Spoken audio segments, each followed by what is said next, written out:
Bonjour à tous et à toutes, c'est Sandrine, j'espère que vous allez bien.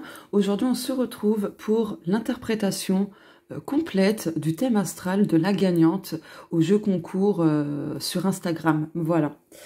Donc le but de ce concours, c'était de faire gagner quelqu'un son thème astral et d'interpréter ça en vidéo et de partager ça, bien sûr, sur ma chaîne YouTube pour vous permettre voilà, de vous donner une idée de ce qu'on peut savoir dans son thème astral, etc. Voilà.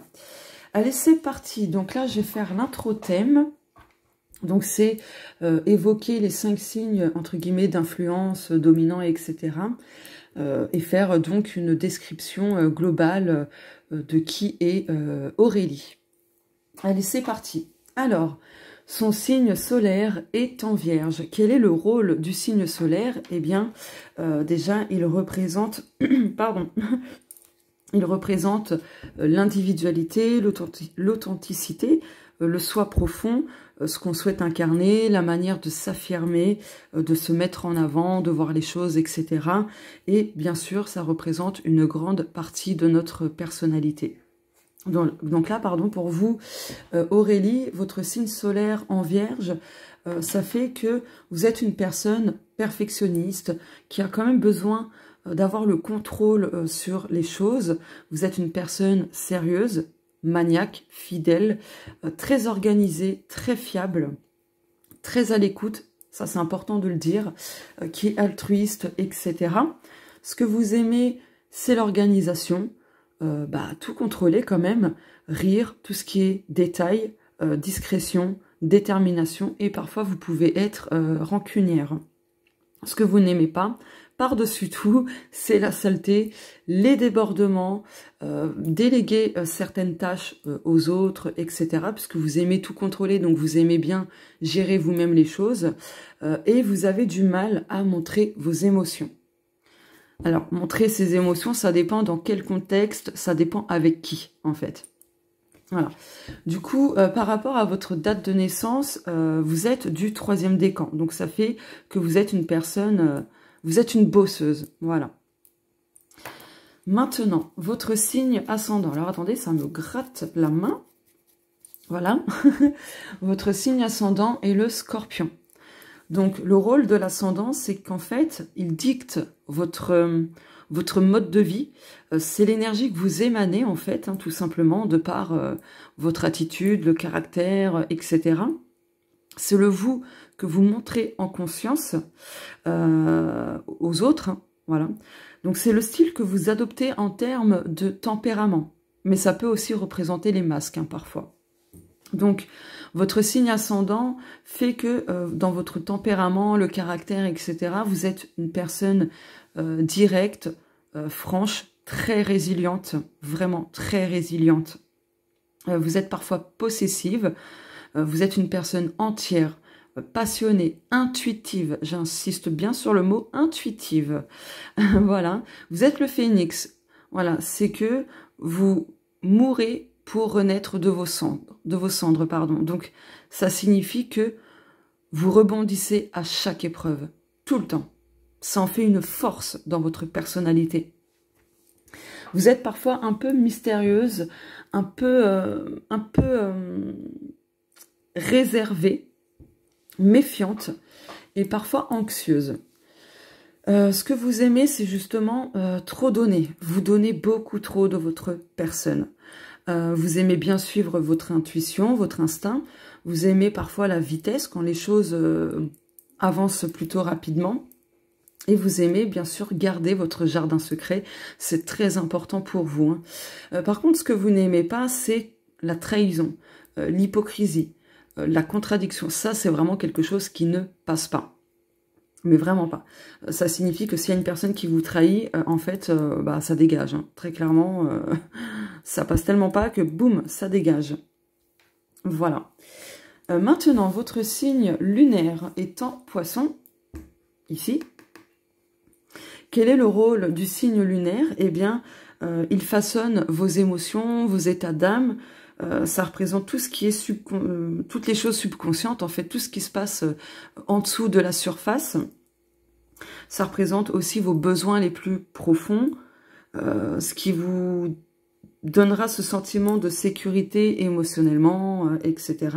C'est votre manière aussi de réagir émotionnellement face aux situations, face à certaines personnes, et j'en passe. Hein. Excusez-moi, j'ai un chat dans la gorge. Ça représente aussi les aspects à guérir et à libérer émotionnellement. Donc vous êtes en Poisson. Alors, là, émotionnellement, en fait, vous êtes très sensible. Vous avez une hypersensibilité, une empathie très, très, très, très développée. Vraiment. Donc, émotionnellement, à chaque fois, vous réagissez sur le coup de l'émotion. Vous voyez? Sur le coup de l'émotion. Parce que vous ressentez très fortement les émotions, vraiment de manière intense. Voilà. Émotionnellement, il y a quand même de l'anxiété, beaucoup de sensibilité, hein, comme je le disais. Donc vous êtes très sensible aussi à tout ce qui est art, musique, amour, hein, forcément. Donc voilà, et le fait que vous avez tendance à aimer, à trop donner, c'est en lien aussi avec votre signe lunaire. Voilà, les Poissons donnent beaucoup, beaucoup, beaucoup, beaucoup de leur amour, de leur personne, de leur temps, de leur énergie, etc. Donc en fait, ça fait une bonne combinaison. Tout est lié, hein, du coup. Voilà. Oula, je vais me casser la figure sur la chaise, là.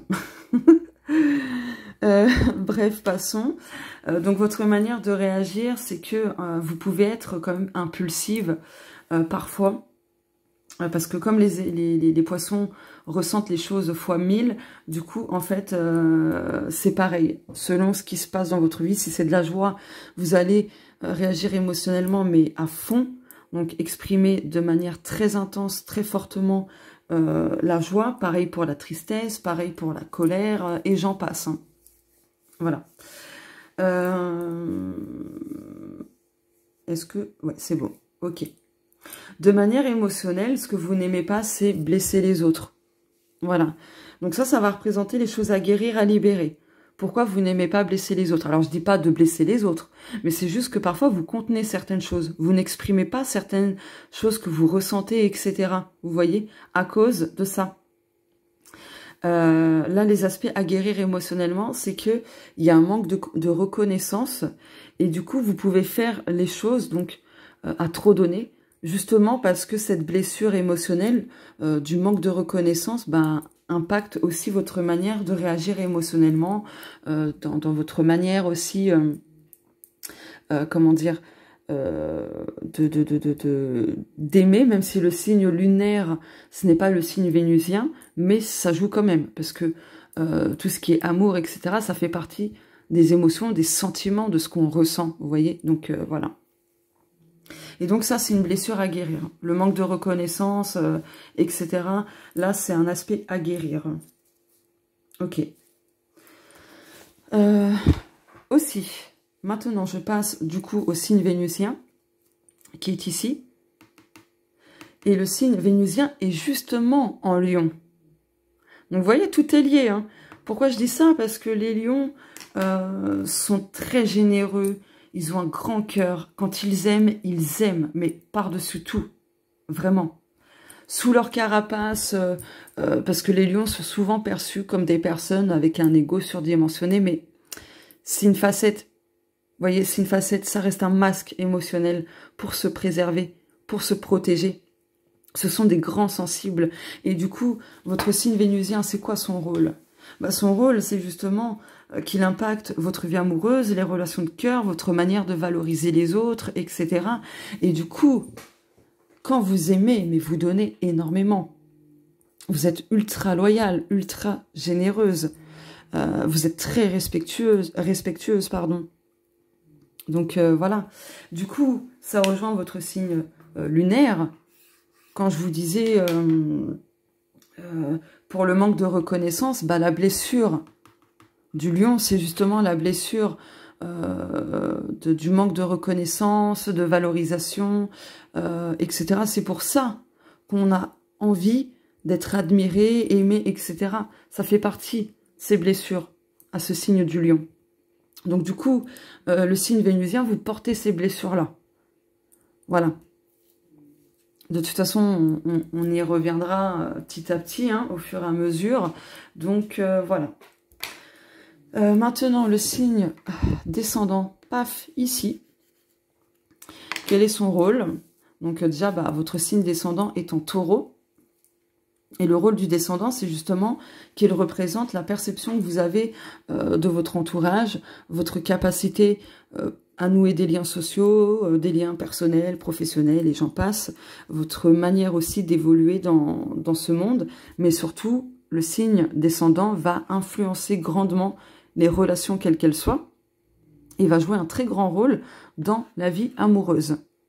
Voilà, donc de ce côté-là, vous aimez bien que les choses soient carrées, stables, tranquillou. Voilà, vous n'aimez pas perdre votre temps avec les autres en fait, hein, tout simplement. Donc voilà, après de manière générale au niveau amour, sentimental, vous pouvez être jalouse. Donc ça rejoint la possessivité dont je vous parlais avec votre signe ascendant Scorpion.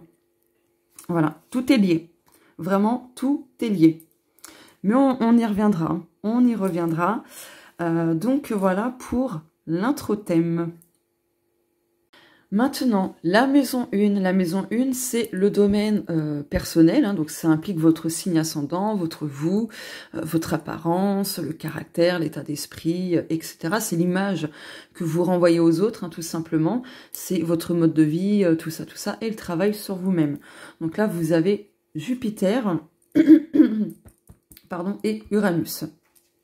Donc là, globalement, vous êtes une personne rebelle, lumineuse, indépendante, libre, imprévisible. Vous n'aimez pas qu'on vous dise quoi faire non plus. Et par rapport au travail sur vous-même, il y a souvent des transformations soudaines vis-à-vis de soi. Il y a des changements brusques, en fait. Vous êtes perçu comme une personne différente. Voilà, un peu réservée, pardon, un peu réservée, un peu, ouais, un peu secrète, quoi. Voilà. Et du coup, il y a quand même, dans votre manière de vous percevoir vous-même, il y a une instabilité dans l'image de soi, en fait. Voilà. Jupiter amplifie donc votre personnalité, très clairement. De manière générale, en tant que personne, dans votre caractère, tout ça, vous êtes une personne de confiante, bienveillante, etc. Vous êtes quand même perçue comme quelqu'un de positive, de généreuse, et votre énergie, elle est très magnétique, très profonde. Vous avez un regard, on va dire, perçant, un regard attirant, en fait. Donc, voilà. Donc là, ce qui a besoin d'être travaillé aussi, c'est la blessure de rejet. Hein, parce qu'avec Uranus, c'est la blessure de rejet. Et ça, on y reviendra. Oula, on y reviendra ici, dans la maison 4, parce que ça fait partie des liens transgénérationnels. Voilà. D'ailleurs, est-ce que je l'ai noté, ça? Hop, je vais marquer... Ouais, j'avais oublié. Je prends toujours un stylo au cas où que je me rende compte que j'ai oublié certaines choses. Donc, voilà. Du coup, là, vous allez avoir besoin aussi de travailler sur prendre votre place dans ce monde. De ne pas avoir peur d'être différente. Ce sera hyper important. Par rapport au travail sur soi, c'est vraiment... Ah, alors attendez... Alors, excusez-moi, je vais souvent mettre pause parce que j'ai mon chat, voilà, qui ne va pas très bien, qui miaule souvent, donc voilà.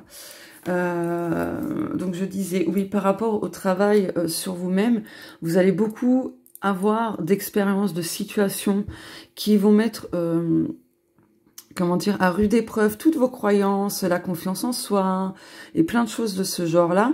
Et aussi, là, le travail sur soi, ça va être de faire attention à certains excès dans le domaine matériel, financier, voilà. Travailler aussi ici, comment dire, sur les personnes qui nous entourent, etc.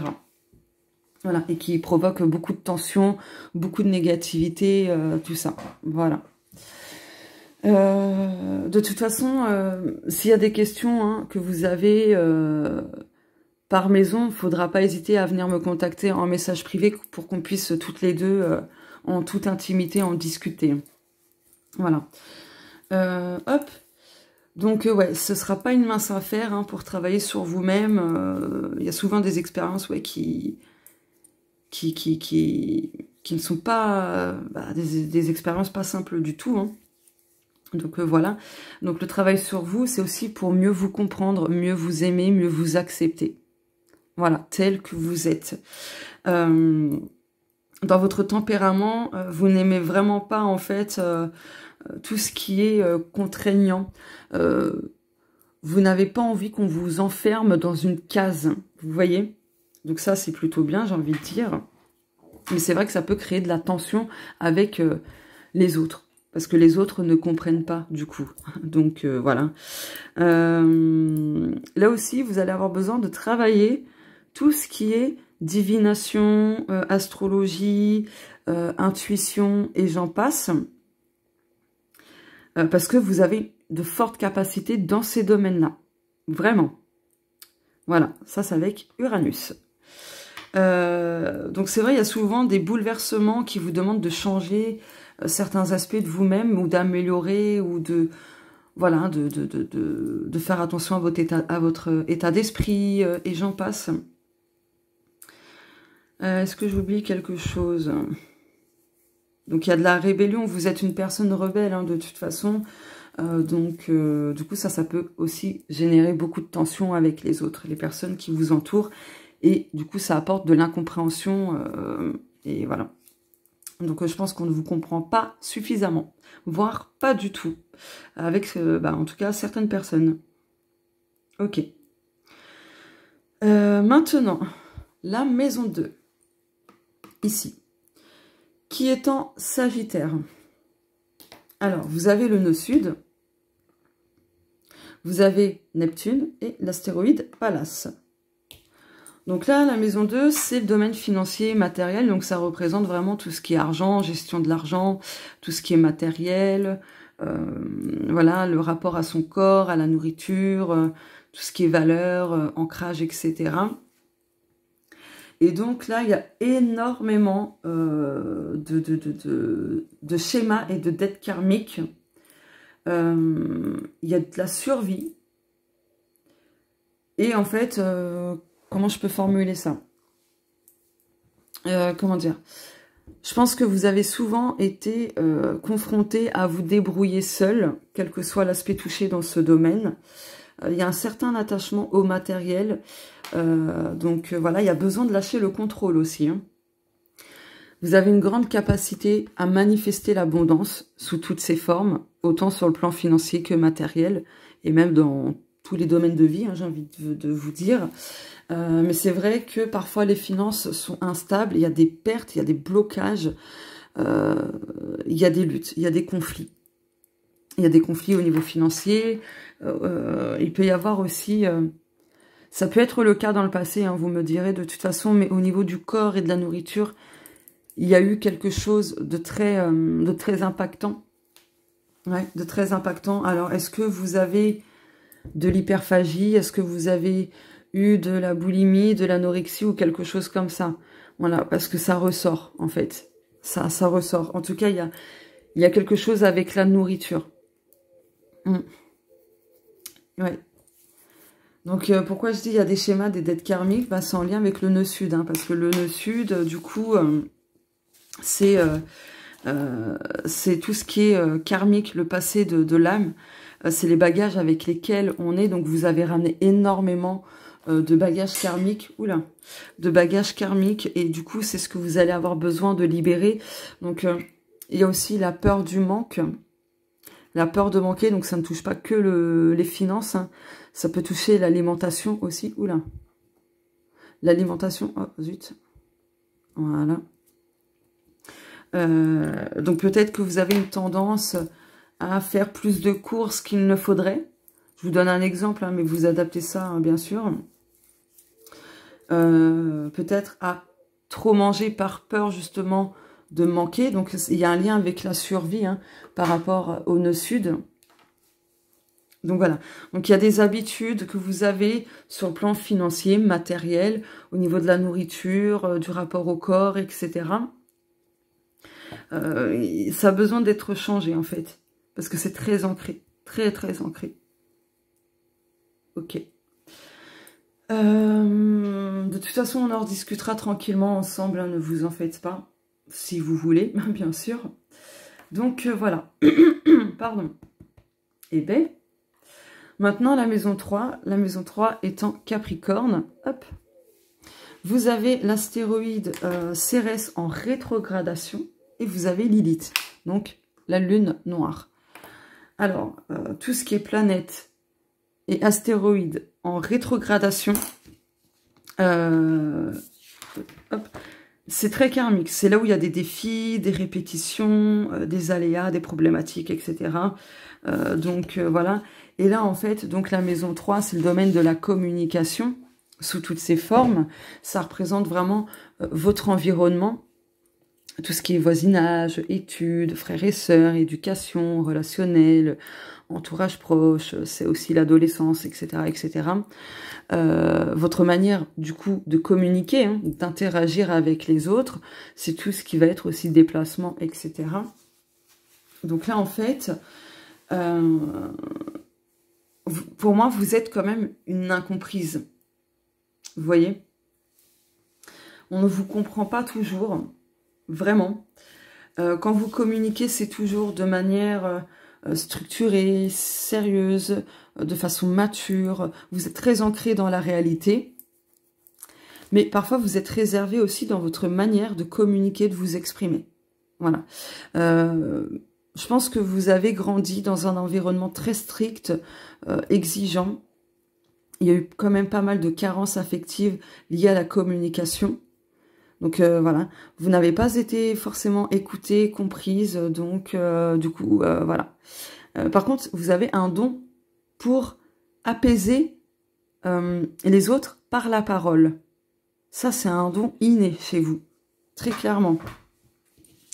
Avec la lune noire, du coup, il y a souvent eu des expériences négatives, il y a eu des traumas, ouais, des traumas, il y a eu du rejet aussi. Ouais, en fait, je pense qu'aussi, comment dire, comment je peux formuler ça? En fait, vous vous êtes vite rebellé dès l'adolescence, en fait. Parce que pour vous, il y avait des choses incohérentes, qui ne vous plaisaient pas, qui ne vous parlaient pas. Et du coup, ouais, ça fait que, dès l'adolescence, vous avez été dans la rébellion, à ne pas exécuter ce qu'on vous disait de faire, etc. Donc ça rejoint du coup la maison 1, hein, où je vous disais que vous n'aimez pas qu'on vous dise quoi faire, etc. Et ça va être dans le sens à comment vous exprimez, comment vous comportez, enfin, vous voyez ce genre de choses. En fait, vous n'aimez pas être un mouton, tout simplement. Et ce qui est, entre guillemets, drôle, c'est que vous n'aimez pas suivre la foule, être un mouton. Par contre, malheureusement, vous êtes le mouton noir de la famille. On y reviendra dans la maison 4 juste après. Donc voilà. Décidément, ça me gratte la main gauche. Où en étais-je?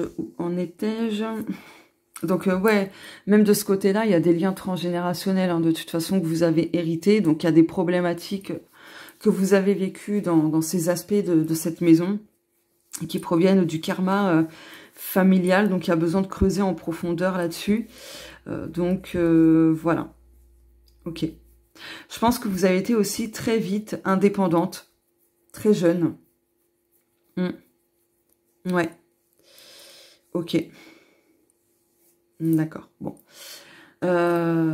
Du coup, maintenant, je vais passer à la maison 4. Ici. La maison 4 qui est en Verseau. Et vous avez la Lune. Donc, la maison 4, c'est le domaine privé. Ça implique, du coup, votre jardin secret, votre monde intérieur, tout ce qui est famille, hérédité, liens transgénérationnels, les parents, le foyer, tout ça, ce qui est caché, refoulé, la vie privée. Donc voilà, vous avez la Lune. Donc là, très clairement, il y a autant de l'attachement que du détachement. Il y a beaucoup d'intuition, d'indépendance. Il y a des liens d'âme quand même hors normes dans votre famille. Je pense...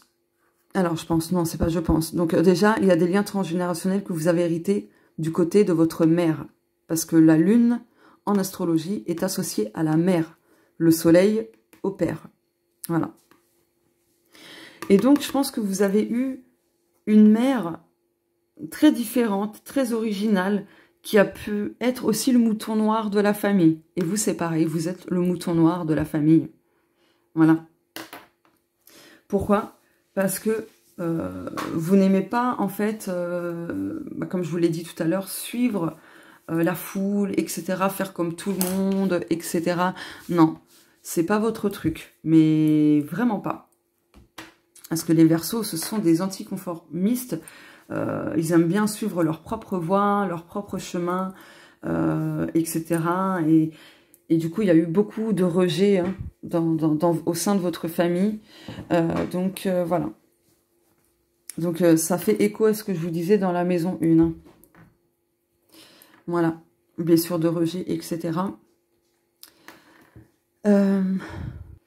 Alors, même si votre signe lunaire est en poisson, je veux dire que là, la lune se trouve en Verseau dans la maison 4. Donc aussi, dans votre famille, souvent, les émotions étaient pas exprimées, pas partagées. Et je pense que c'est ça qui fait qu'on ne vous comprend pas, parce que vous êtes hypersensible. Alors certes, vous ne montrez pas toujours vos émotions, mais ça dépend avec qui, ça dépend le contexte, etc. Ça dépend de beaucoup de choses. Et je pense que lorsque vous exprimez vos émotions vraiment comme il faut, on ne vous comprend pas. Peut-être qu'on vous dit, ouais, t'es trop sensible, t'es trop ci, t'es trop ça, vous voyez. Donc voilà. Mais en tout cas, en termes de par rapport à la famille, pardon, là, en fait, les liens transgénérationnels, c'est que, en fait, la famille n'a jamais exprimé les besoins, les émotions, et j'en passe. Et du coup, il y a beaucoup de personnes comme ça dans votre famille. Donc peut-être que par moment, vous avez aussi cette tendance à le faire, voilà. Mais il y a des moments où non, en fait, vous n'avez pas de mal. En fait, il y a un conflit intérieur vous concernant. Parce que la maison 4, c'est aussi le monde intérieur. Il y a un conflit intérieur.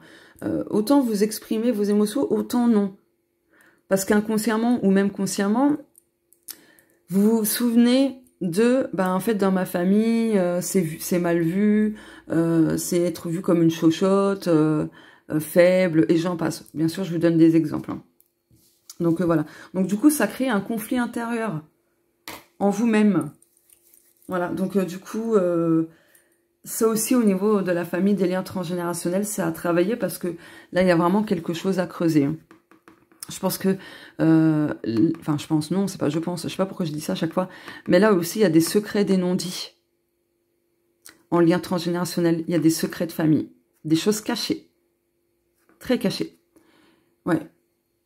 Donc, voilà. Oula, mon estomac qui gargouille. Donc, du coup, il y aura besoin de se montrer beaucoup plus vulnérable, de montrer autant ses forces que ses faiblesses, et pas uniquement ses forces. Parce que de toute façon, ça ne fait pas de vous une personne instable, ça ne fait pas de vous une personne faible, chochotte, des choses comme ça, vous voyez. Donc voilà. Il y a aussi des liens transgénérationnels en lien...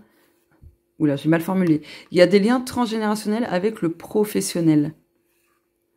Et Mercure rétrograde en opposition. Donc, ce qui fait que vous avez peut-être suivi... au départ, des voies professionnelles qui ne vous correspondaient pas, qui n'étaient pas alignées avec vous. Voilà, et ça se répète de génération en génération, de suivre le mouvement de la famille et tout, de ne pas oser faire ce qu'on veut soi-même, ce qu'on aime, etc. Parce que tel métier, c'était mal vu. Je vous donne un exemple. Hein. Bon, c'est le seul qui me vient, mais c'est vrai que il y a des familles qui trouvent que certains métiers, ce sont des sous-métiers. Je donne un exemple, éboueur. Ça, c'est mal vu. Et encore aujourd'hui, un petit peu quand même. Hein. Mais voilà, pour vous donner un exemple de type de métier qui était mal vu par la famille, Voilà. Je pense que ouais, là, il y a eu beaucoup de contraintes professionnelles avec la famille. Pour moi, il y a aussi une loyauté familiale. Peut-être que on reprend les mêmes métiers, l'entreprise, etc. Alors que c'est pas vraiment ce qu'on a envie de faire en fait. Donc je pense qu'il y a des cas comme ça dans votre famille. Peut-être que vous aussi, vous avez été dans ce cas-là. Vous me direz. Alors maintenant, la maison 6, la maison 5, pardon, oh lolo. La maison 5, ici, en poisson, elle est vide. Donc, la maison 5, c'est le domaine sacré, hein, c'est tout ce qui est plaisir, procréation, ça touche aussi les relations, tout ce qui est loisirs, passion, sentiments, projets perso, etc. Les enfants, je sais plus si j'ai dit les enfants, bon, bah, je le redis au cas où, envie, besoin, etc. Donc là, la maison, elle est vide. Alors, ça ne veut pas dire qu'il ne se passe rien dans cette maison. C'est du 50-50, tout simplement. Donc là, va falloir exprimer vos émotions. Peut-être que vous avez besoin d'exprimer vos émotions par l'art, la musique, l'écriture, le rêve, donc ça va toucher la visualisation, etc. Il y a vraiment une hypersensibilité. Hein. Vous êtes une éponge émotionnelle, donc vous allez avoir besoin d'apprendre à faire le discernement entre vos émotions et celles des autres. Ce sera hyper important. Vraiment très, très, très, très important. Du coup, par rapport à vos besoins, etc., comment je peux vous le formuler, ça? Vos émotions, pardon, vos besoins, vos envies perso, etc., c'est des choses très importantes, très profondes. Et c'est pour ça qu'il est important d'écouter vos besoins, vos limites, etc., pour ne pas, en fait, que ça vous impacte négativement, vous voyez? Parce que en n'écoutant pas vos émotions, vos limites, et je vous en passe, le truc, c'est que vous allez vous auto-vampiriser. Oui, vous auto-vampiriser. Parce qu'à force d'en faire beaucoup trop, de ne pas s'écouter, de refouler et ce genre de choses, bah, intérieurement, ça crée, une cocotte minute. Et à un moment donné, cette cocotte minute va, boum, vous voyez? Donc, voilà. Du coup, comment je peux vous formuler ça? Oui, du coup, comme la maison, elle est vide, je vais prendre la planète qui gouverne le poisson. Donc, c'est Neptune. Donc, tout ce qui est émotion, projet, loisirs, etc., etc., etc., vous avez besoin d'utiliser vraiment la loi de l'attraction, revoir vos croyances, ce sera hyper important. De toute façon, on l'a vu ici. De pratiquer la visualisation.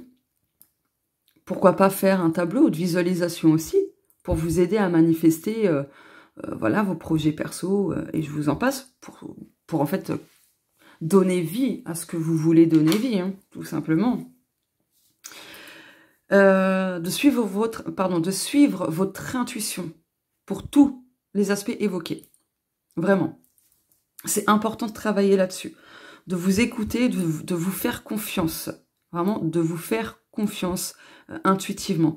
Parce que même si vous aimez bien écouter votre intuition, il y a des moments, en fait, où vous ne l'écoutez plus. Vous allez à contresens. Voilà. Donc, c'est important d'apprendre à écouter. Je relis les notes. Hein. Attention à ne pas être dans le laisser-aller aussi. Ça, faudra faire attention. Par rapport à vos besoins, par rapport à vos envies, et ainsi de suite. Pas de laisser aller. Faire très attention. Ok. Bon, en tout cas, par rapport aux émotions, si vous avez du mal parfois à les verbaliser, pratiquer un art, hein, quel qu'il soit, ça vous aidera beaucoup à libérer. Voilà. Beaucoup, beaucoup à libérer. J'ai mal formulé. Ça vous aidera, oui, beaucoup à libérer. De plus, vous serez toujours inspiré. Hein. dans vos projets, dans plein de choses, dans tout ce que vous voulez créer, hein, vous êtes toujours inspiré, passionné. Voilà. Par contre, il peut y avoir des angoisses. Des angoisses aussi à travailler, à conscientiser, à comprendre. Ce serait important aussi. Il y a des rêves que vous n'exploitez pas, voire plus du tout, que vous avez mis de côté. Et là, en fait, la vie, au fur et à mesure, elle vous montrera qu'il est important de suivre ses rêves et de les concrétiser, de faire en sorte à les concrétiser. Vous voyez? Donc voilà ce que je peux dire dans cette maison. Donc encore une fois, oui, l'écoute de sa voix intérieure, de l'intuition, etc. Ce serait important d'écouter ses émotions aussi parce qu'elles sont messagères. Ça vous donnera beaucoup d'indications. Pardon. Voilà, donc vous êtes très réceptive aux énergies et aux émotions d'autrui. Donc encore une fois, il va falloir apprendre donc à discerner vos émotions et celles des autres, mais aussi à vous protéger. À vous protéger énergétiquement et émotionnellement aussi. Donc voilà. Allez, maintenant, la maison 6 qui est ici, hop, en bélier. Alors, la maison 6, c'est le domaine du quotidien. Donc ça implique la vie quotidienne, la santé quotidienne, le bien-être et la manière de prendre soin de soi au quotidien. C'est tout ce qui est routine, habitude, etc. Donc là, en bélier, c'est mouvementé quand même. Donc dans votre quotidien, vous avez un rythme quand même très actif, toujours dans l'action, peut-être du mal à se poser, mais vous êtes toujours en mouvement. Toujours. En plus, vous avez Junon, l'astéroïde en rétrogradation et la part de fortune. Donc là, il y a besoin de revoir des routines, des choses dans votre quotidien parce que ça peut ça vous causera toujours des blocages, des mots MAUX, bref, des soucis quoi, du quotidien. Voilà. Il y a besoin de plus se sacrifier aussi. Hein. Faut plus se sacrifier là, c'est important. Vraiment très très important. De revoir aussi certaines routines, certaines habitudes dans vos engagements, en fait. Alors, je recherche mes notes. J'ai encore perdu mes notes, comme à chaque fois. Hein. Ah, bah, c'était là, en face de moi. Ok. Bref. Donc là, ouais, c'est bien d'honorer vos engagements, mais il faut voir si, par la suite, ça vous ne génère pas des soucis de santé, même des petits, hein. Des petits mots passagers, des petits virus, des choses comme ça. Hein. Parce que je pense que là, dans votre quotidien, enfin non, c'est pas je pense, je sais pas pourquoi je dis ça à chaque fois. Il peut y avoir beaucoup de migraines, des raideurs à la nuque, des douleurs au trapèze, tout ça, être tendu, quoi. Ça peut même vous provoquer des mots MAUX au niveau de vos dents, de la mâchoire. Ouais. Des maux de tête vraiment assez importants. Vraiment. Et ça, c'est des signaux de votre corps qui vous disent... votre corps vous dit tout simplement de ralentir le rythme. Parce que là, c'est vraiment trop mouvementé. C'est vraiment trop mouvementé. Il y a du mal quand même à bien se poser, mais vraiment se poser. Voilà.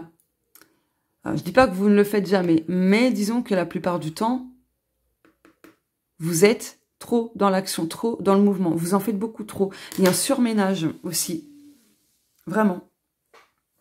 Et en plus, hop, là, il y a des aspects d'opposition. Donc, ce sont les traits orange dans la maison 12. Donc, ça fait partie de vos épreuves quotidiennes. Voilà. Donc, attention. Là, attention, parce que votre corps vous envoie plein de signaux. Vraiment beaucoup de signaux. Pour vous faire comprendre que là, il est temps pour vous de prendre du temps pour vous, de ralentir le rythme, de changer des habitudes qui n'ont plus lieu d'être. Ça demande à être changé. Voilà. Tout simplement. Par contre, là, hop, on a un aspect de trigone qui rejoint la maison 2. Je pense que vous prenez soin de votre corps physique. Peut-être que vous faites du sport, du yoga, des choses comme ça. Si ce n'est pas le cas, vous vous dirigez vers cette voie. Pareil pour l'alimentation d'ailleurs.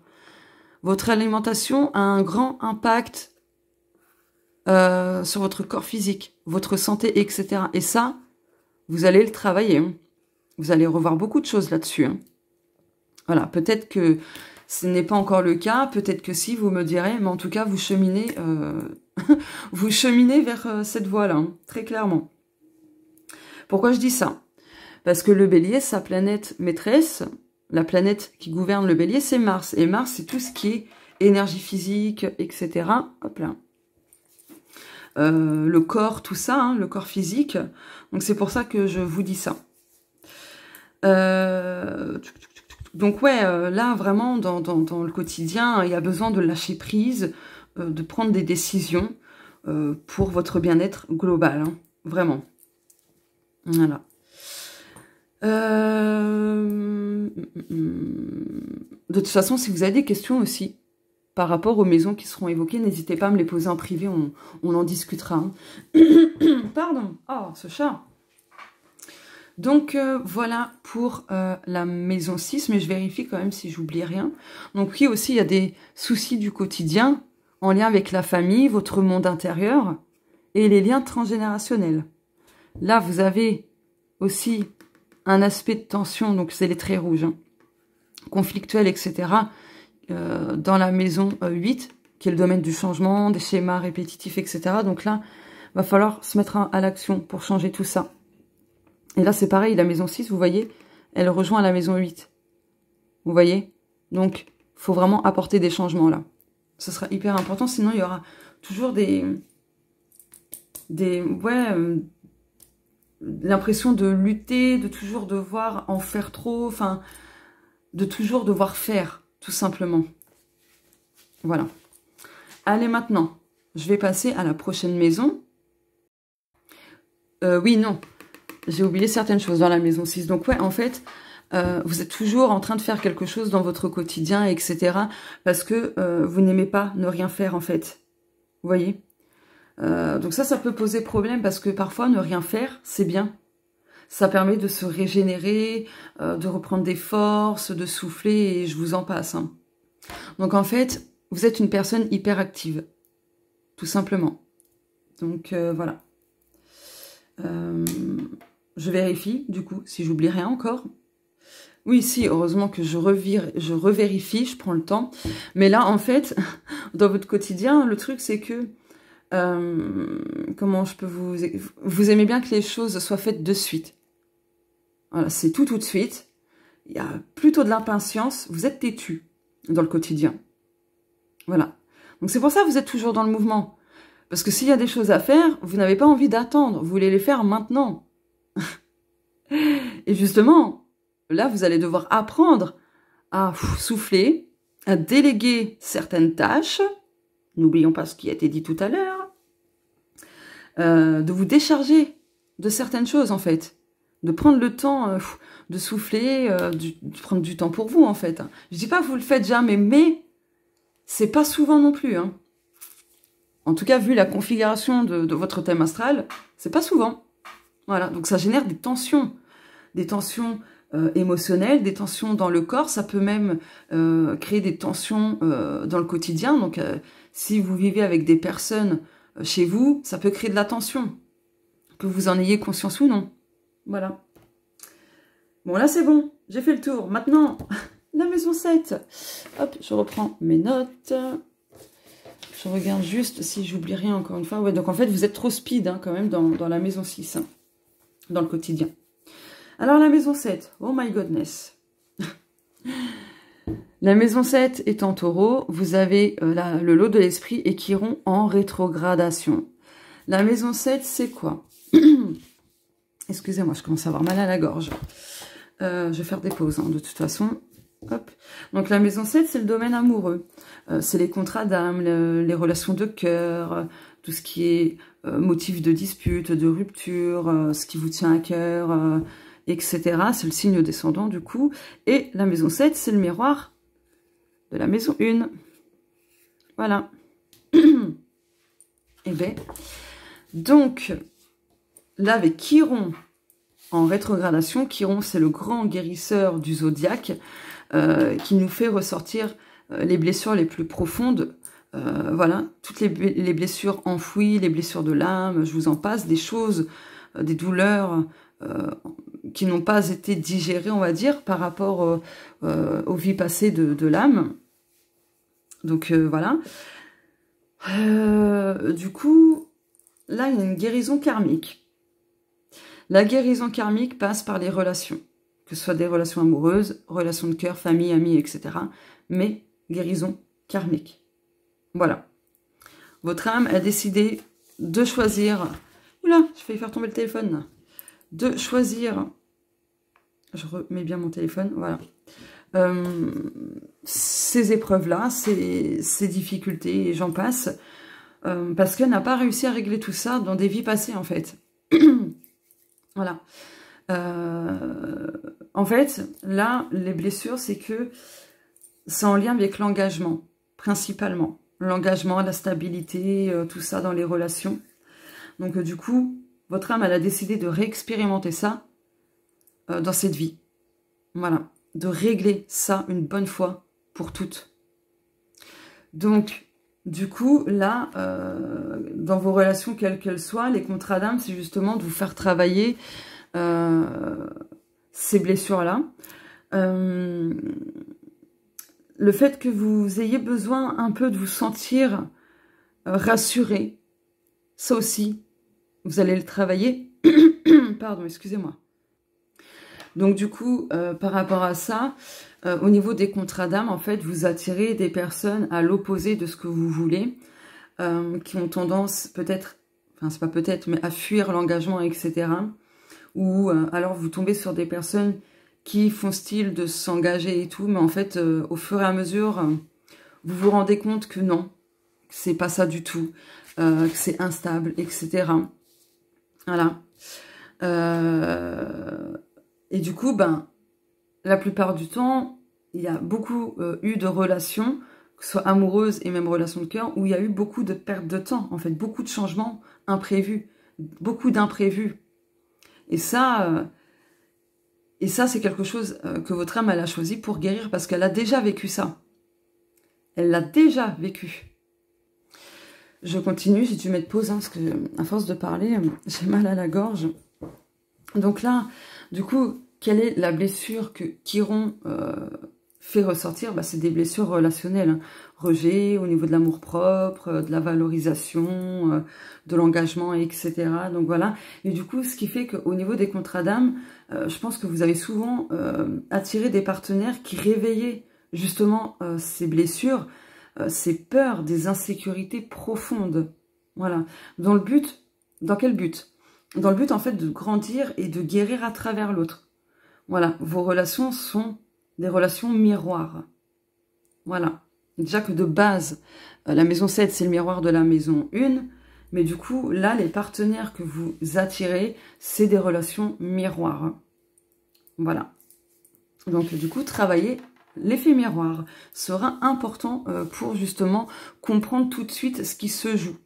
Ce que vous avez besoin de conscientiser, et puis je vous en passe. Donc voilà.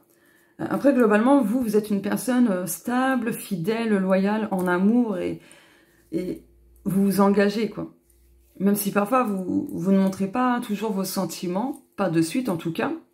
En tout cas, vous ne faites pas les choses à moitié. Voilà ce que je peux dire.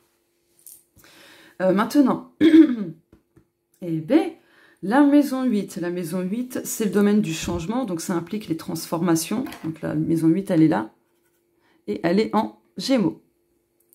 Voilà. Donc, ça implique les changements, les schémas répétitifs, les dettes karmiques, et tout plein de choses comme ça. Donc, vous avez le nœud nord et l'astéroïde Vesta. Alors, là, vous avez besoin de vous diriger vers l'énergie du Gémeaux, c'est-à-dire d'être plus dans l'aventure, l'exploration, on va dire ça comme ça, dans une attitude un peu plus positive, un peu plus, pas immature, mais de laisser l'enfant intérieur vraiment, voilà, être de sortie, de ne pas le réprimer, l'étouffer. En tout cas, c'est ce qui ressort dans votre thème. Donc, voilà.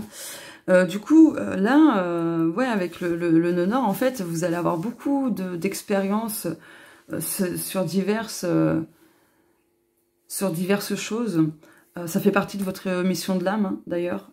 Donc voilà. Alors attendez, je relis mes notes. Hein.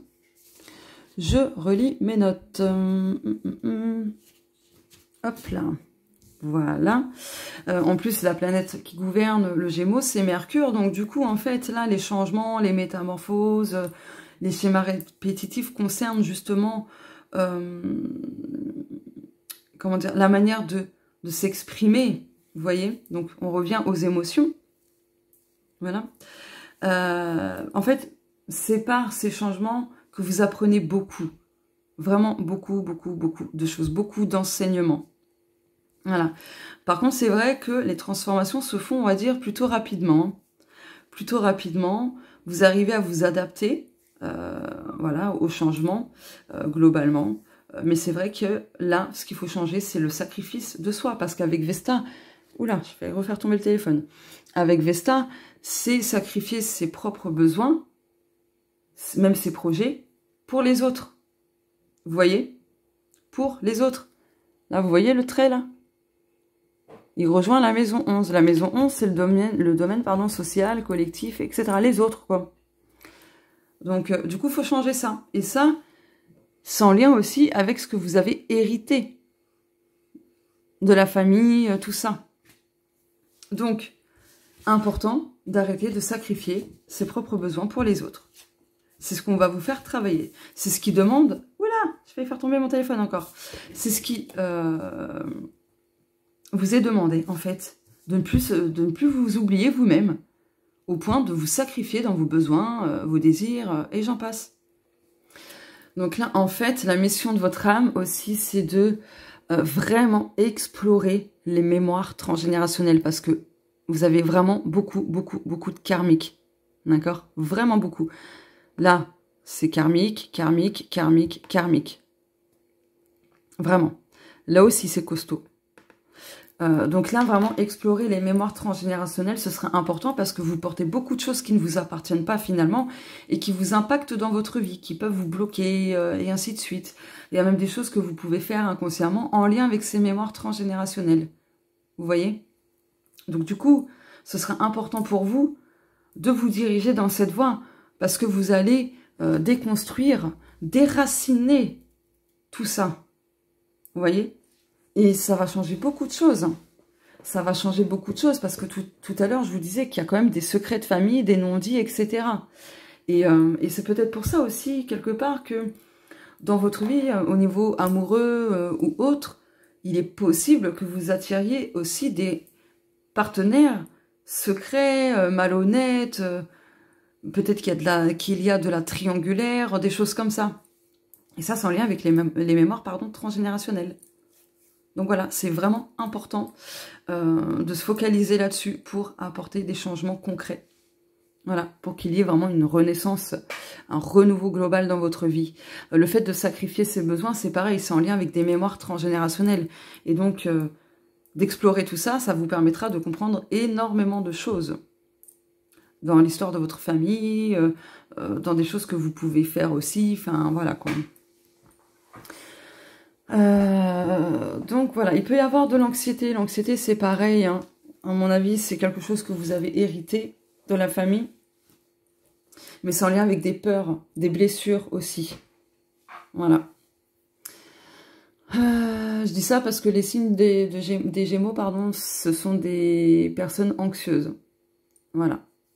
Qui vont avoir tendance vraiment à ressentir du stress très facilement.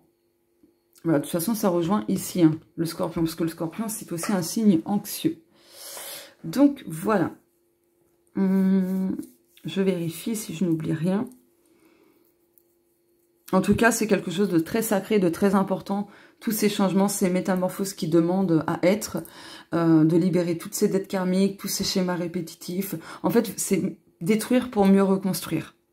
Voilà, donc ça fait vraiment partie de la mission de votre âme, de détruire pour mieux reconstruire. Voilà. Allez, maintenant, je vais passer à la prochaine maison. Alors, la maison 9 est ici. Elle est en Cancer et elle est vide. Donc, ça ne veut pas dire qu'il ne se passe rien, bien sûr. Voilà. Donc là, dans un premier temps, la maison 9, bah, du coup, c'est le domaine de la spiritualité. Hein, ça implique du coup la spiritualité, les apprentissages spirituels, les enseignements, etc. C'est aussi voilà, tout ce qui est énergétique, guide, les croyances, les pensées, etc. Et l'animal totem. Donc, même si elle est vide, il se passe quand même beaucoup de choses.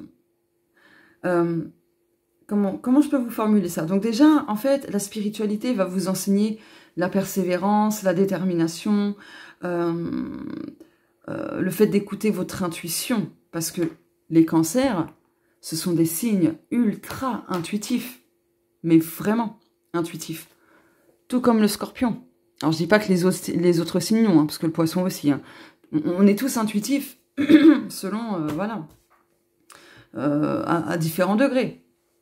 Mais là, la spiritualité va vous apprendre aussi la résilience, vous voyez, par le biais de votre animal totem, qui est le pivert, donc le pic vert.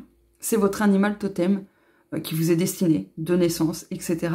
Et en fait, il va vous apprendre à transcender les difficultés en opportunités, à vous connecter profondément avec la nature, à apprendre à ne pas rester tout le temps observatrice, mais parfois d'agir. Vous voyez? Voilà. Là, ce qu'on va vous apprendre aussi, c'est justement, comment dire? Alors, je ne sais plus où j'en étais, j'ai dû couper. J'ai redû couper, excusez-moi, décidément. Donc du coup, là, dans ce domaine-là, vous allez devoir apprendre beaucoup de choses à travers l'intuition, à travers l'émotion, à travers la mémoire, en tout cas les mémoires, etc. Votre voie spirituelle, c'est vraiment de guider les autres et de transmettre. Vous voyez? Là aussi, comme le cancer, c'est un signe très famille et que sa planète maîtresse, c'est la lune, on rejoint, enfin ça fait écho au transgénérationnel avec la lune côté mère. Là, il y a des ressources oubliées au niveau transgénérationnel. Donc les ressources oubliées, ça peut être guérisseuse, sorcière, enfin des choses comme ça, vous voyez. Et donc là, on vous demande, en tout cas la spiritualité, l'univers, etc., vont vous guider justement pour réveiller ces ressources oubliées, afin de les incarner. De les incarner. Parce que là, ces ressources oubliées, donc c'est vraiment des capacités spirituelles, intuitives. Donc voilà. Vous avez en vous des savoirs ancestraux que vous avez besoin, paf, de réactiver. Parce que ça va beaucoup vous aider aussi. Et vous allez aider les autres en plus de ça. Vous voyez, donc voilà, donc ces ressources oubliées, ben, ça a été justement oublié ou sous-exploité, sous-estimé. Donc là, il y a besoin de se pencher là-dessus. Vraiment, de se pencher là-dessus pour réintégrer ces ressources-là et se reconnecter pleinement à votre puissance intérieure. Voilà. Vous avez de grosses capacités en fait, hein, spirituelles, extrasensorielles, etc. Et ouais, il y a vraiment besoin de travailler là-dessus pour vraiment devenir la personne, on va dire, que vous êtes censé être. Voilà. Maintenant, hop, je reprends ça, voilà. La maison 10, c'est le domaine professionnel. Ça implique du coup le pro, hein, les ambitions, les opportunités, les objectifs, la destinée, etc. D'ailleurs, ce que j'ai oublié de dire, c'est que la maison 4, c'est le fond du ciel. Et c'est le vécu, le passé, les traumas, l'inconscient, etc. Et là, le milieu du ciel, donc en lien avec la maison 10... c'est la mission de vie, la mission de l'âme, etc. La voie professionnelle, etc. Voilà. Alors, hop. Du coup, là, professionnellement, vous avez donc dans la maison 10... Oh, attendez, ça me gratte, décidément. Ah, il y a un moustique qui m'a piqué, bon sang. Et ben voilà. Donc, vous avez, hop, la maison 10 en Lion. Et vous avez, pardon, Vénus, le milieu du ciel, Mars et Mercure rétrograde. Donc, il y a du karmique. Voilà. Et ça, les schémas qui se répètent dans ce domaine, c'est ce qu'il faut changer. Parce que là, hop, ça rejoint la maison 8, le domaine du changement, des métamorphoses, etc. Donc là, globalement, hop, alors déjà, je vais reprendre tout ça. Hop là. Voilà. Hop. Voilà. Donc déjà, là, il y a des conflits. Il y a des conflits pro, verbalisés ou non, en tout cas, voilà. Il y a un manque de reconnaissance au niveau professionnel. Avec le lion, c'est voilà, c'est la blessure professionnelle. Donc, manque de reconnaissance, manque de valorisation, etc. Et je pense que vous avez souvent été confronté à devoir lutter, batailler justement pour obtenir ce que vous voulez au niveau professionnel, quelle que soit la forme, etc. bien sûr. Et il y a des répétitions, il y a des schémas qui se répètent. Donc là, ce serait bon aussi de le travailler. Et ce qui se répète, c'est encore une fois en lien avec votre monde intérieur déjà, mais ce que je vous disais dans la maison 4 avec les liens transgénérationnels, etc. Voilà. Donc, vraiment besoin de se pencher là-dessus. Ce sera hyper important et ça fait partie de la mission de vie, de la mission de votre âme. De rechanger beaucoup de choses, de encore plus se rebeller, etc. Pour vraiment se diriger vers sa voie. V-O-I-E, mais V-O-I-X aussi, vous voyez? Voilà. Donc, là, votre voie professionnelle, ce serait d'être chef d'entreprise ou dans le commercial, tout ce qui est métier artistique, hein, divers et variés, bien sûr, tout ce qui est, comment dire, ouais, artistique, hein, peut-être être, comment ça s'appelle? Je l'ai au bout de la langue, manageuse, des choses comme ça, où en fait vous avez des postes à responsabilité, des postes importants, valorisants, etc. Donc là, ça fait partie des métiers, donc j'ai pas tout en tête, hein, bien évidemment, mais ce sont des métiers qui correspondent parfaitement aux besoins de votre âme, enfin aux besoins, qui correspondent à votre âme, etc. Et où vous avez besoin de vous diriger. Voilà. Donc ça peut être beaucoup de choses. Hein. Ça peut être la transmission, l'enseignement, tout ça. Hein. Mais voilà, en tout cas, je vous donne des exemples par rapport au métier, mais il en existe tellement que voilà, c'est pas possible pour moi de les avoir tous en tête. Mais voilà. Peut-être qu'actuellement, par rapport à la maison 2 et le Sagittaire, alors j'ai évoqué quelques métiers, hein, mais bon, vous pourrez me dire les métiers qui s'en rapprochent, etc. Mais actuellement, peut-être pour gagner votre vie, vous êtes peut-être enseignante, vendeuse, hôtesse de caisse, des choses comme ça. Possiblement. Peut-être routière, ou des choses comme ça. Voilà, je donne des exemples. Routière, enfin pas spécialement routière, mais vous pouvez, je sais pas, hein, par exemple, être dans la RATP, des choses comme ça. Enfin, ça reste des exemples de métiers, mais voilà, à vous de me dire... à vous de me dire. J'ai pas tous les métiers en tête, hein, désolé, mais voilà. Donc, vous, ce qui vous correspondrait, c'est vraiment des métiers valorisants, où il y a de la reconnaissance, et où vous avez les rênes, en fait. Vous qui aimez bien contrôler les choses, en fait, un métier où vous êtes la patronne, la chef, etc., vous pouvez être à votre compte aussi, hein. C'est quelque chose qui correspond à votre âme. Tout ce qui va être créativité aussi, par exemple, vous voyez. Bref, en tout cas, des métiers aussi dans le bien-être, parce qu'on a Vénus, hein, quand même, ce n'est pas rien. Vénus, c'est tout ce qui peut être esthétique, valorisant, le bien-être sous toutes ses formes, au niveau physique, émotionnel, et je vous en passe. Hein. Donc voilà, le bien-être d'autrui sous toutes ses formes. Donc voilà ce qui vous correspondrait parfaitement au niveau professionnel. Et de toute façon, ça fait partie de votre voie professionnelle.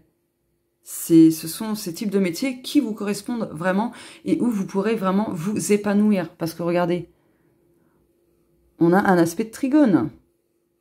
Vous voyez? Voilà. hop, on a un Mercure rétrograde, donc oui, du coup, où est-ce que c'est? Voilà. Oui, en plus, Vénus, c'est aussi l'argent, donc c'est également, vous gagnerez beaucoup plus votre vie, vous gagnerez mieux votre vie, en plus de ça. Voilà, donc tout ce qui peut être des métiers aussi luxueux, voilà, des choses comme ça, c'est vraiment des métiers pour vous. Voilà, je voulais conclure sur ça, du coup. Mais là, avec Mercure, ouais, il y a une dualité, en fait. Hein. Et en fait, il y a des situations qui se répètent, qui reviennent, justement pour vous en faire prendre conscience. Et tant que vous n'aurez pas changé les choses, conscientisé, libéré, etc., ça reviendra sans cesse, en fait. Voilà. Par contre, il y a une belle évolution, une belle élévation professionnelle. Et ça, vous pouvez l'atteindre, cet épanouissement pro. Si vous vous dirigez vers ce qui vous attire, ce qui vous passionne, et je vous en passe. D'ailleurs, ce que je relève avec Mercure rétrograde, c'est qu'il y a eu beaucoup de retard, beaucoup de blocages, etc. Et c'est un peu souvent le cas. Par contre, aussi au niveau pro, je pense que vous avez subi des vols, des heures supplémentaires pas payées, par exemple. C'est un exemple. Hein. Il y a eu de l'escroquerie, quelque chose comme ça, du vol, des choses comme ça. Donc, voilà. Allez, maintenant, la maison 11. Alors, la maison 11, c'est le domaine social et collectif. Elle est en vierge, cette maison-là. Donc, ça implique tout ce qui est amitié, tout ce qui est le monde extérieur, etc. Donc là, vous avez le soleil. Donc là, l'extérieur va vous aider quelque part à reprendre confiance en vous, peu importe la forme, hein, voilà. De ce côté-là, vous êtes une personne bienveillante, méthodique, compréhensive, mais c'est vrai que vous êtes parfois exigeante envers les autres. Vous attendez beaucoup, en fait, des autres. Alors, pas tout le monde, hein, bien évidemment, mais voilà, les personnes que vous côtoyez, en tout cas. Avec les autres, vous rayonnez. Vous avez des idées géniales, brillantes aussi. Et ça, ça va plus tard, en fait, vous amener vers la lumière. Je vais le formuler comme ça. Parce que là, avec le manque de reconnaissance dont je vous parlais tout à l'heure, pour l'instant, c'est pas encore ça. Mais ça viendra, avec le temps, bien sûr. Avec le temps. Donc, par rapport au monde extérieur, vous êtes une personne très consciente de tout ce qui se passe, de tout ce qui se joue. Vous essayez de guider les autres comme vous le pouvez, de par vos conseils, et j'en passe bien sûr. Donc, voilà. Donc, c'est vrai que... Alors, je reprends mes notes. Ça y est, j'ai encore perdu mes notes. Oh là là, où est-ce que je les ai mises? Voilà. Ouais, donc c'est vrai que vous êtes très organisé, hein, parce que du coup, comme la maison 11 est sous votre signe solaire de la Vierge, c'est vrai que du côté extérieur, avec les autres, etc., vous êtes fiable, organisé, à l'écoute, sérieuse. Donc ça, ce sont des qualités que les personnes apprécient beaucoup. Mais c'est vrai que avec les autres, vous avez du mal à déléguer certaines tâches, certaines choses. Donc vraiment, il va falloir apprendre à le faire. Vous ne pouvez pas tout gérer toute seule, en fait. Vraiment. Vous ne pouvez pas. Vraiment pas. Parce qu'à un moment donné, comme je vous le disais, pardon, votre corps, lui, il va saturer, en fait. Hein. Il va vous le faire comprendre et du coup, voilà. Par contre, oui, c'est vrai que vous êtes un peu trop perfectionniste. Vous êtes trop focalisé sur les détails. Donc, s'il y a des choses qui ne vont pas, du coup, en fait, ça va un peu vous contrarier. Et par le biais des autres, vous allez apprendre justement à vous détacher de ça. Voilà. Tout ne peut pas être parfait. Voilà. Même quand vous communiquez, que ce soit par écrit, oralement, vous faites attention et tout. Vous voulez que les choses soient dites parfaitement, que les choses soient exprimées parfaitement. Mais là, il faut lâcher prise sur ça aussi. Ouais, ce serait important. Donc voilà. Alors quand il y a quelque chose qui vous contrarie, vous ne le montrez pas toujours aussi. Voilà.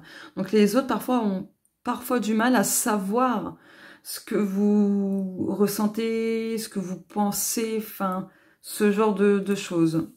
Ça arrive, hein, parfois, c'est pas tous les jours, enfin, je ne pense pas, mais voilà, en tout cas. Maintenant, la maison 12. De toute façon, on rediscutera mieux en privé. Hein. Voilà. Si vous voulez, encore une fois, bien sûr. La maison 12, hop, elle est ici. En balance. Vous avez Pluton et Saturne. Ouh, mon Dieu. Pluton, c'est la planète... Oula. Alors, attendez. Hop. Je vais faire comme ça, parce que je charge mon téléphone en même temps. Je vais mettre ça. Voilà, ça va tenir. Hop, où j'en étais. Donc, ouais, la maison 12, déjà, c'est le domaine des épreuves, des obstacles, tout ce qui est karma perso, les résistances, les maladies possibles au cours de cette vie, etc. Tout ce qui va être inconscient, et j'en passe.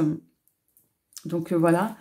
Donc, vous avez Pluton. Pluton, c'est vraiment la planète des profondes transformations, des changements intenses, des situations que l'on vit intensément, où en fait on a besoin de mettre en lumière des choses inconscientes, etc. Sans lien avec des peurs, des émotions profondes, le contrôle, tout ça, tout ça. Donc là, il y a besoin de changer beaucoup de choses à ce niveau-là. Donc, il y a un gros karma. En plus, Pluton est en chute. Donc là, ici, c'est Pluton. Je vais faire comme ça, hop. Hop là. Là, c'est Pluton. Voilà. Donc, Pluton en chute. Là, encore une fois, ça rejoint des carences, quelles qu'elles soient, des difficultés, quelles qu'elles soient. Et encore une fois, une difficulté à s'occuper de ses propres besoins. Vous voyez, il y a vraiment besoin de changer beaucoup de choses à ce niveau-là. Parce que du coup, c'est de l'auto-sabotage. Donc là, il y a beaucoup de peur, beaucoup de colère, beaucoup de blessures karmiques, mais très anciennes et très inconscientes la plupart du temps. Donc du coup, vous allez avoir besoin de travailler sur tout ça, de transformer ces peurs en conscience avec amour et avec confiance. Donc on peut dire aussi que vous êtes parfois confronté à une solitude vécue intérieurement. Et du coup, votre chemin spirituel, il est souvent marqué par de la culpabilité ou par de la retenue ou de l'autosabotage. Et je dirais même les trois à la fois. Là aussi, vous avez besoin de libérer des mémoires de rejet transgénérationnel, des mémoires de sacrifice et d'isolement. Donc ça va remuer énormément. Beaucoup de choses dans votre vie. Donc, ce qui se passe dans votre vie, ça fait écho à tout ce que je vous ai dit. Voilà. Après, Saturne aussi, sans lien. Alors, attendez, je reprends mes notes. Que j'ai encore perdu. J'espère au moins que ça vous fait rire.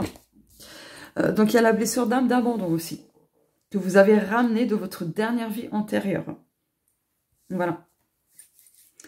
Les obstacles, les freins, les blocages que vous avez dans votre vie, même vécu auparavant, ça fait partie de votre dernière vie antérieure.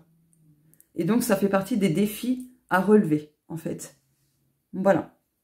Il y a la peur de l'inconnu. La peur de l'inconnu, c'est aussi en lien avec votre karma personnel, tout ce qui est inconscient, la dernière vie antérieure, etc. Et du coup, c'est pour ça que vous avez besoin de contrôler les choses. Que vous aimez bien gérer les choses, contrôler les choses, etc. C'est en lien avec ça, la peur de l'inconnu, que vous avez ramené encore une fois dans cette vie-ci.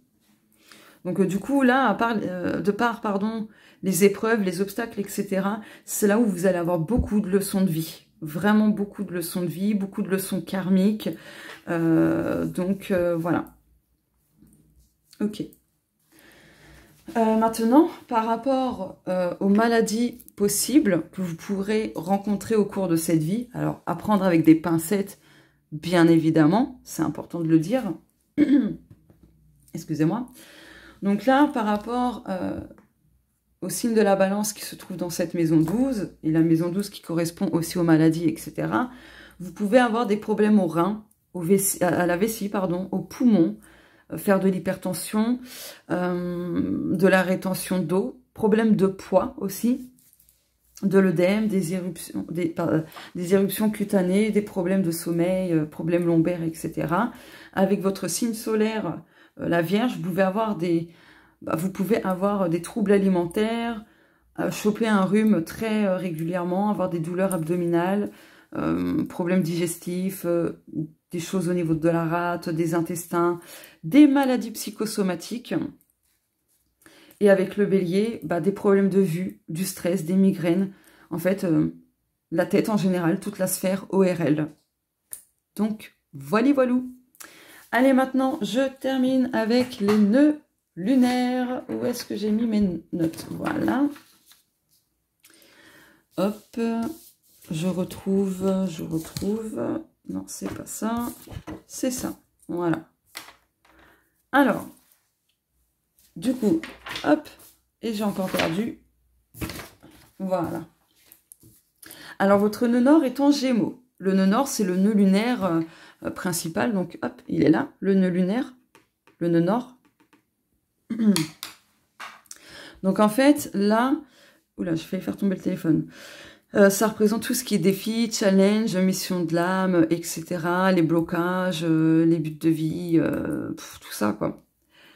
Donc là, globalement, et j'ai encore perdu ma note, et B, avec aussi le nœud sud qui se trouve, ça y est, je l'ai perdu ici, le nœud sud qui est en Sagittaire.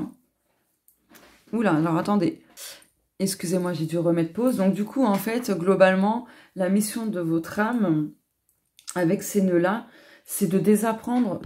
Oula, c'est de désapprendre le contrôle pour vraiment, en fait, se diriger vers de la transformation et le lâcher-prise. Donc, de s'ouvrir à l'inconnu avec confiance. Mais la confiance, ça implique la confiance en soi, la confiance en la vie, la confiance aux autres et à l'intuition.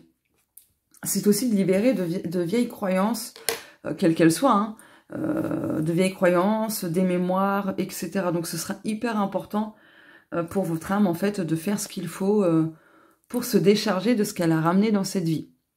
Voilà, parce que ce n'est pas la première fois, du coup. Vraiment pas la première fois.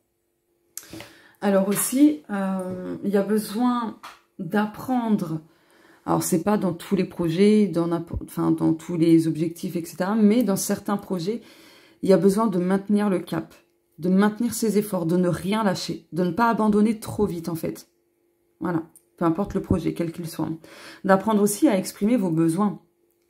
Voilà, de ne pas attendre peut-être le bon moment pour les exprimer ou peut-être attendre que les autres, entre guillemets, le devinent. Enfin, je vous donne des exemples, bien sûr, mais d'apprendre à exprimer ses besoins, à ne plus...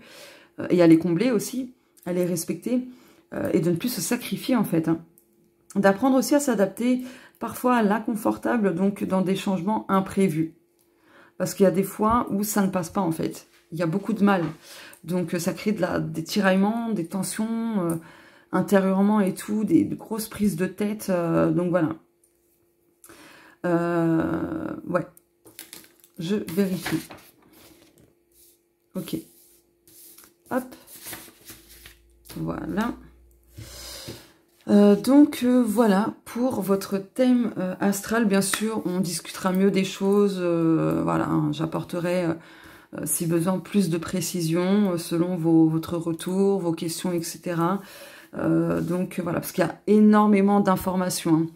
Il y a vraiment beaucoup d'informations dans un thème astral.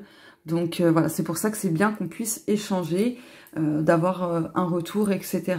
Walou. Eh bien écoutez, j'espère que ça vous aura plu, cette interprétation du thème astral de la gagnante. Et j'espère que la gagnante fera un petit retour en commentaire sous la vidéo. Voilà, un petit retour rapide, hein, bien sûr, parce que le reste, ça la concernera, donc ça se passera en privé.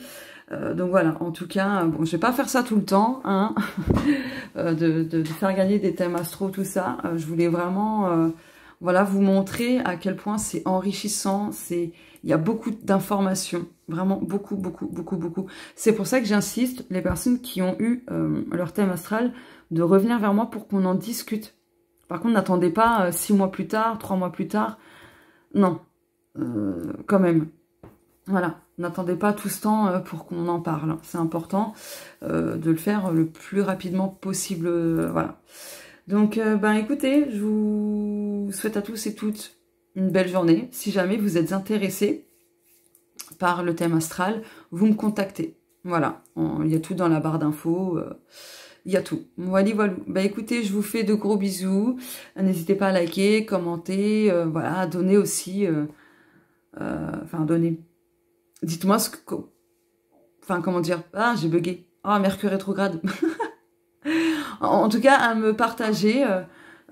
Si ça vous plairait, en tout cas, d'avoir votre thème astral, si vous trouvez ça enrichissant. Enfin, voilà, tout simplement. Allez, je vous fais de gros bisous, encore une fois, et on se dit à plus tard. Oula, ciao.